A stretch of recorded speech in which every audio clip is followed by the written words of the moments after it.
بلخ ولایت د اسلامي تمدن له اړخه او د لویو اسلامي مشایخو په درلودلو سره د هیواد په کچه پیژندل کیږي چې مسؤلین یې کوښښ کوي ترڅو د یاد ولایت عظمت همداسې ځلانده وساتي. د مزار شریف ښاروالۍ مسؤلین د یو تبلیغاتي شرکت په همکارۍ غواړي د دې ښار په بیلابیلو برخو کې مثبت بدلونونه رامنځته کړي.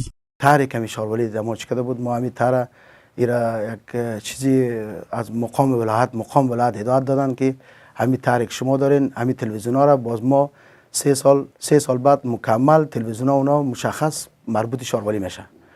یک دستاوردی یک طرحی است که در هیچ ولایت تا حال 33 ولایت دیگه این طرح تا حال تطبیق نشده.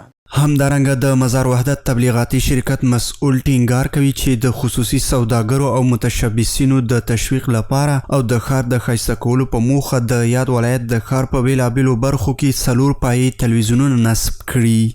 شرکتایی که هست در کابل و مثال در هرات و در خارج از کشور همونا بیان سرمایه گذاری کنند در شهر مزار شریف دیگه. انشالله همین یک سلسله مراتب ما داریم به حساب همین تلویزیون ها. یک چند تا از هدایت مقام ولایت است که همین تلویزیون ها را 4 دانه تلویزیون در شهر مزار شریف در هر گوشه نصب کنیم. سلسله مراتب که هر کدام چوکای دور شهر مکمل دور روضه مبارک مکمل گفتن پلان داریم که یک دستاورد نو جور شود. یک نوآوری که در قسمت تنویر و روشنایی و چوک ما انجام داده می بوده که امو قسمت چمن که سرسبز است ما اونجا تقریبا در حدود 16 عدد گروپ های بسیار زیبا اونجا ما نصب کردیم و یک قسم گروپ هایی که مثل شعله آتش است در مزار شریف ما از اون نتوانستیم پیدا بکنیم. از ولایت کابل ما را خواستیم که انشاءالله ان قریب اونا هم نصب میشه که باعث زیبایی بیشتری او چوک خواهد شد.